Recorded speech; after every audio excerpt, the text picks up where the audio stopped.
Hey Queens, welcome back to my channel. And if this is your first time here, welcome to the Queendom. So this video might just be a few days too late for some of you. Because Black Friday was a few days ago. And some people wait the entire year for Black Friday. And for those of you that didn't shop the Black Friday sales, you probably have some Cyber Monday plans, or you plan to hit up your local stores ASAP to help Santa fulfill some of those wishes. Okay, I know. You probably had some deep, long conversations with yourself, and you concluded that it was okay to go all out shopping this year. Wait, tell me which one was you. Hey Queen. Yes, Queen. This year, I didn't get to travel at all, nor did I get to do anything that I wanted to do for my birthday.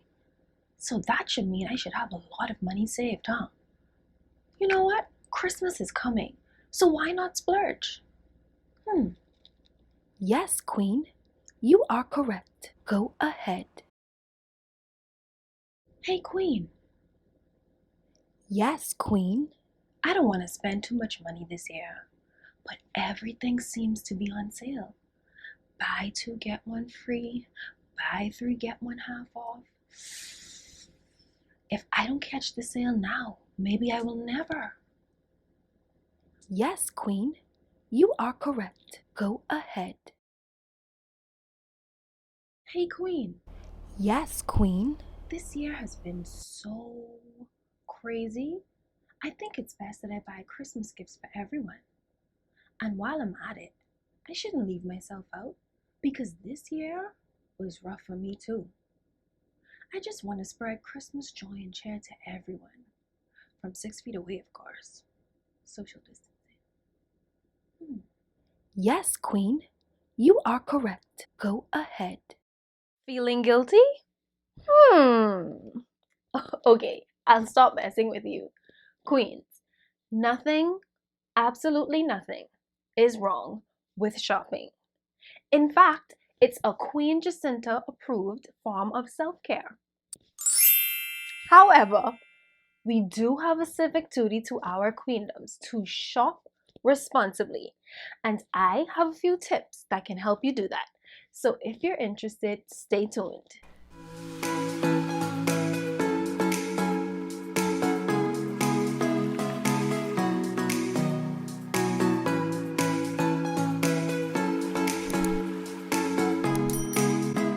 No need to fret. I too get overtaken by the shopping bug. In fact, probably nothing brings me more joy than seeing cute things with glittery tags that say X% off. It's so wonderful. I think this whole shopping thing could be hereditary, because my mother, oh my gosh, she is a shopaholic. Like, seriously, she's worse than me. But anyway, did you know that you can actually make shopping much more worthwhile for you? I'll tell you how. Tip number 1.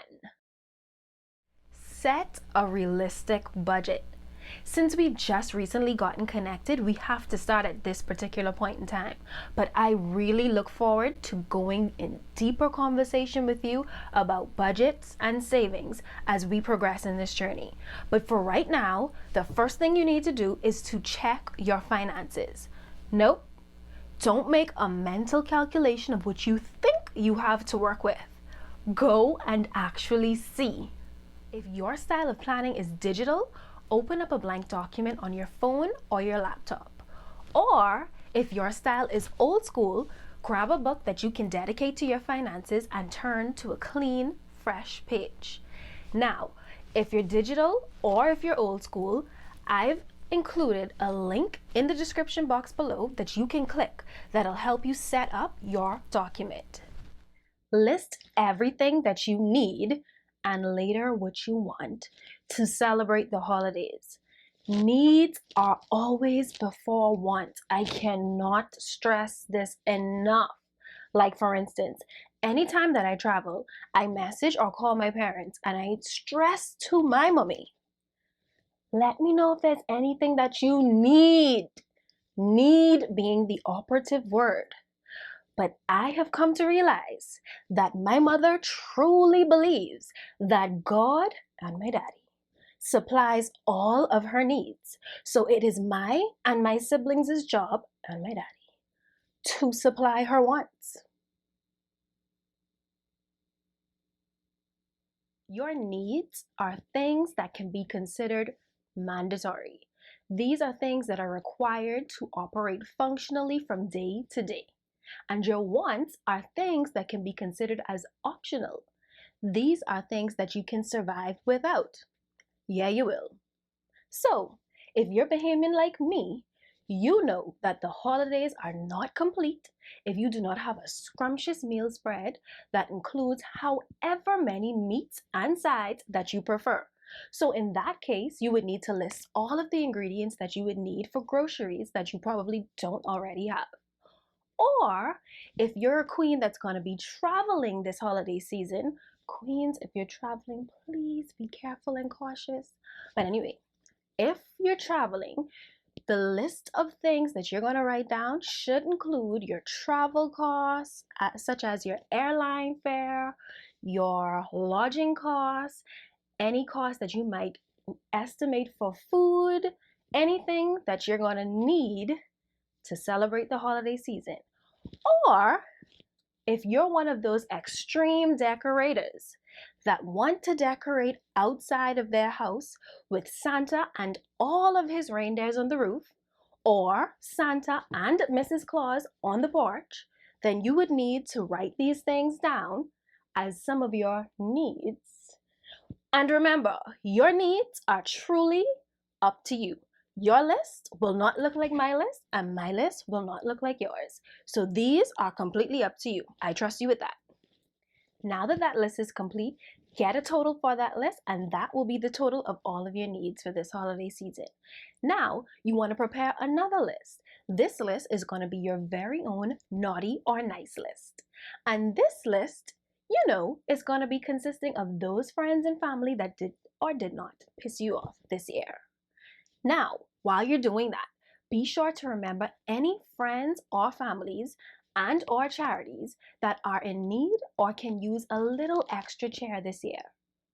Next to their names, write down your first thought for a nice gift for him or her. Get some prices on these items and do your research. Once that's done, you're going to total this list and then compare the total of this list along with the list that we previously made, and you're going to assess the total amount of these two lists to see if that amount is doable for you. If it's not, you want to go back and reassess your want list. So go through your want list, see what you can do away with, what you need to keep. And then once your want list is exhausted, go back to your need list and reassess it. Remember, you are in control of your budget. You and you alone. No one can tell you how much you can spend this year, and there is no need to try and impress people with expensive gifts. Queen, you are a gift, and that should be enough. This is just extra. So do what's best for you, your pockets, and your life. Because remember, January is coming, and it's said to be a long month. So don't just write or type this budget. Stick to it. Tip number 2, plan. Don't be the queen that asked everyone, what do you want for Christmas? Mentally logged in and then says, hey, store A is having a sale. Let me just see what they have. That's the first ingredient in the recipe for disaster.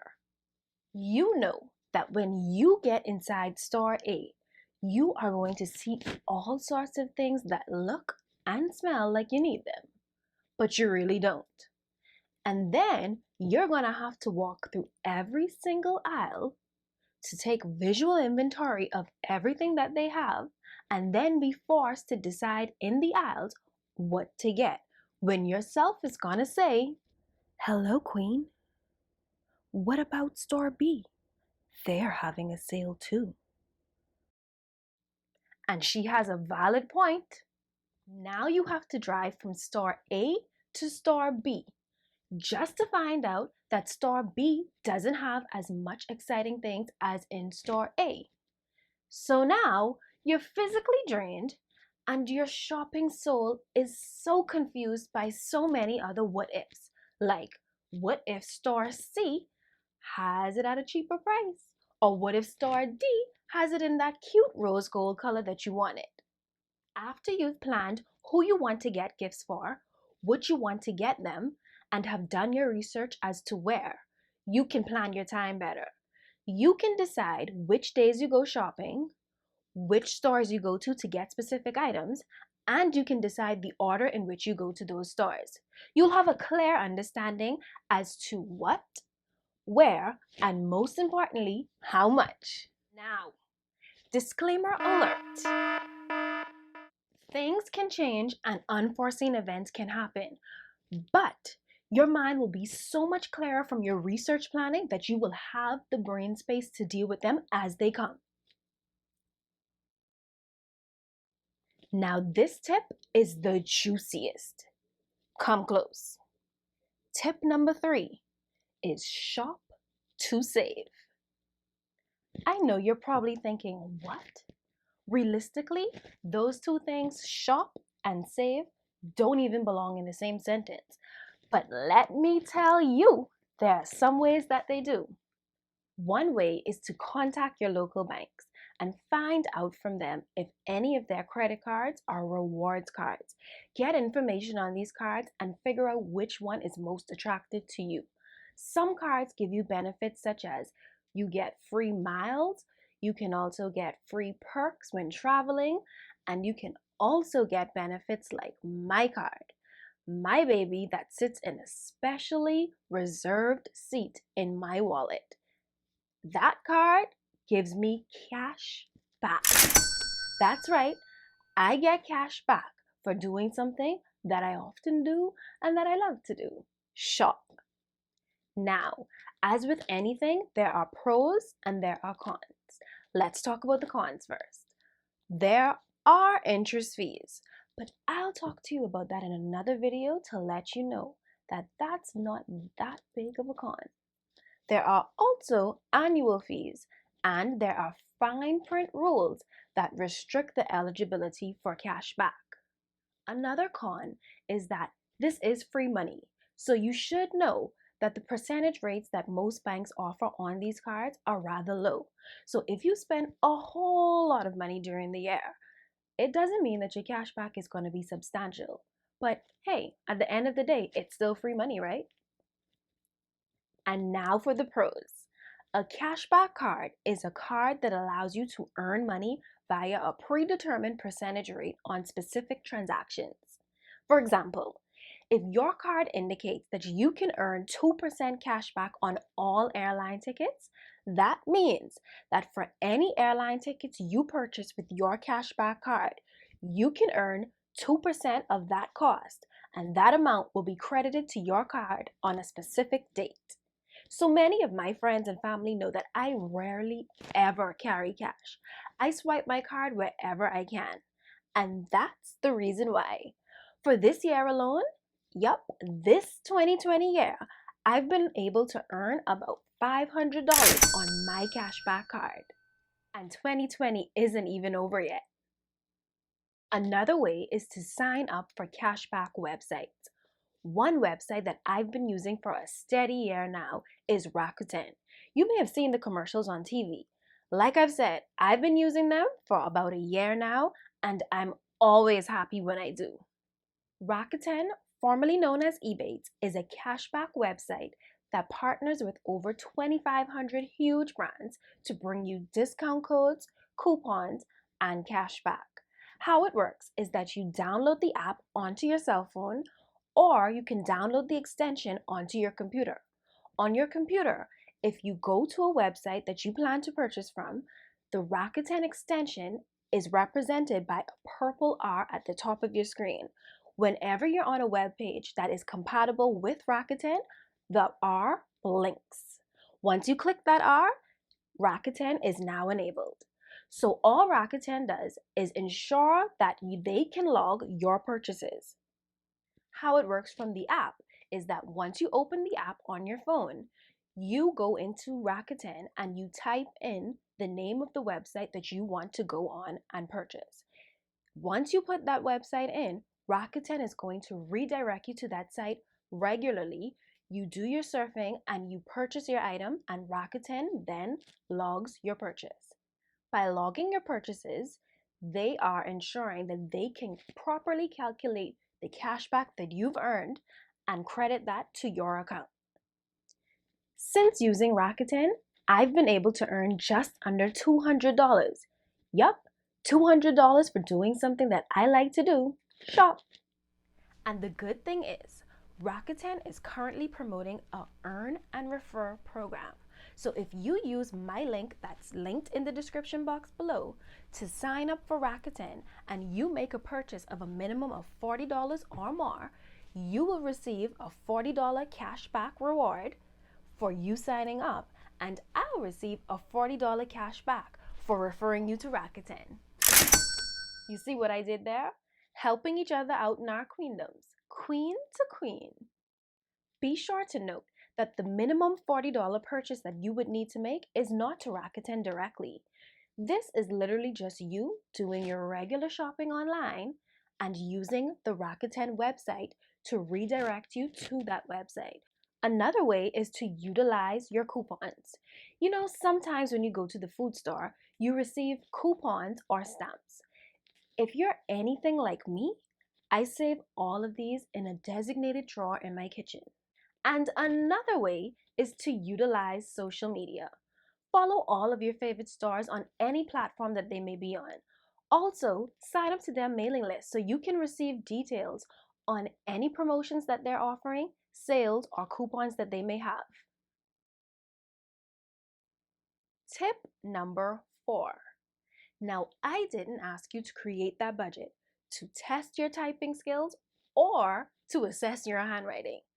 I wanted you to create that budget to act as an accountability tool for the goals that you've set and the reminder to achieve them. Once you've purchased the items on your list, indicate on your list that these items were purchased and also log the actual amount that you spent for these items next to the amount that you estimated or budgeted for that item.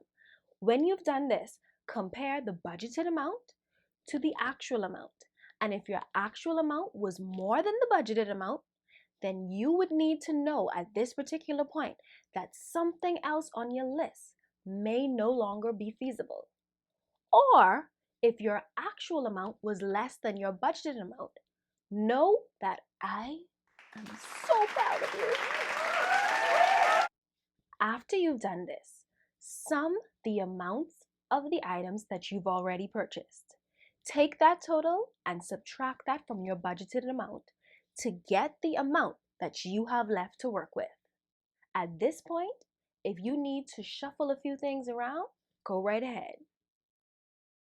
Tip number 5. Find ways to not spend anything at all. This one is probably my husband's absolute favorite for me to do. It sounds boring, huh? But it doesn't have to be. When you're planning, look at your list and determine if any of those things can be achieved in other ways. For example, Christmas decorations. Some of you have Christmas decoration storage bins, storage closets, storage drawers, somewhere that you're keeping your stuff from last year. But look amongst those things and look at things that you have around your home already and see, maybe there's some way that you can upcycle those decorations from last year and turn it into a family occasion. We'll talk more in detail about specific ways in my upcoming videos. Also, remember, yes, this year was a crazy one, and it took so much away from us, but it also gave us a lot too. It helped us to realize that what we have in this very moment is more than enough. And the things that we toiled over before like promotions at work, billable hours, and product sales, were not as important as we made them out to be, because being employed and having any sales at all was just enough. So, with that being said, think about ways that do not just contribute to filling space under the tree, but think about ways that contribute to making memories with the people that we love. If you have any other tips on how we can save this holiday season, be sure to let me know in the comment section below so all of us in this queendom can benefit from your savvy shopping. Until next time, shop responsibly and keep queening.